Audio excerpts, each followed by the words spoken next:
A Derbyshire police officer is under investigation for allegedly using artificial intelligence to fabricate evidence in multiple criminal cases. The cases in question have not been specified in number. The officer remains employed. The relevant professional standards unit confirmed the investigation is active and that the cases affected are under review, and that they cannot yet confirm how many convictions may be involved. They described the situation as a matter of concern. Mother has filed a civil lawsuit in the United States alleging that OpenAI's ChatGPT told her 24-year-old daughter Alice Carrier, who was in crisis, that maybe this is just the end. The suit alleges the chatbot made this statement during a conversation in which Carrier had disclosed suicidal thoughts. Alice Carrier subsequently died. OpenAI has not commented on the specific allegations. The company's current valuation is $300 billion.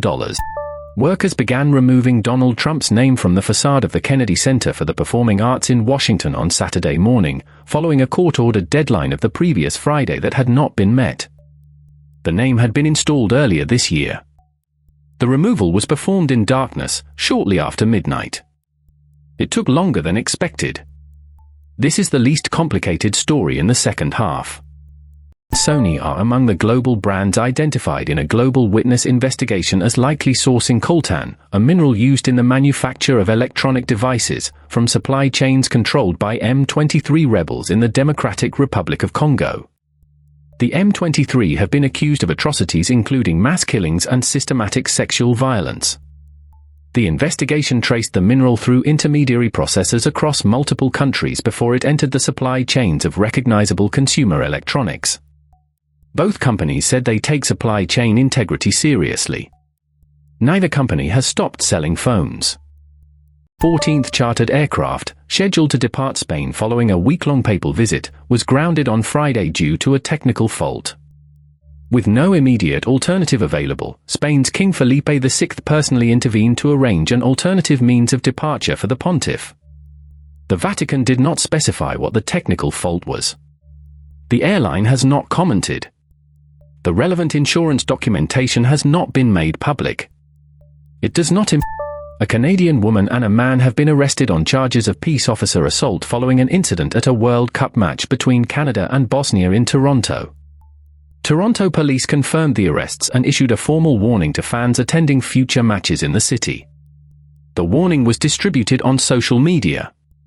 It is not yet clear whether the social media warning has had a measurable effect on the rate of peace officer assault at football matches. Protesters in Nanyuki, Kenya, 120 miles north of Nairobi, tore down fencing at a site proposed for a United States Ebola quarantine facility. During the police response to the demonstration, one man was shot and killed. The Kenyan government had approved the facility in principle. The U.S. Centers for Disease Control and Prevention had not yet confirmed the precise operational function of the site. Kenyan authorities described the response as proportionate. Protesters have torn down fencing at a luxury resort development site linked to Jared Kushner, son-in-law of the current United States president. The project, located on protected coastline, was granted special investor status by the Albanian government. The Albanian Prime Minister met with Kushner in Washington earlier this year. Planning permissions that had previously been denied were subsequently approved after that meeting. The environmental impact assessment describes the site as suitable. The goblin shark, is characterized by a protrusible jaw and translucent skin, has been observed alive in its natural habitat for the first time by researchers.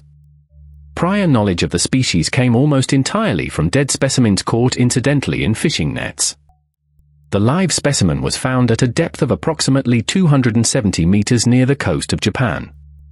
Researchers noted the shark was not in the location they had predicted based on all prior available data. The model has been updated. Anthropic, the artificial company, confirmed on Friday night that the United States federal government had ordered it to restrict access to its Mythos and Fable 5 AI systems for users outside the country, citing national security concerns. The restrictions apply to foreign nationals attempting to access the systems. Anthropic said it was complying with the order.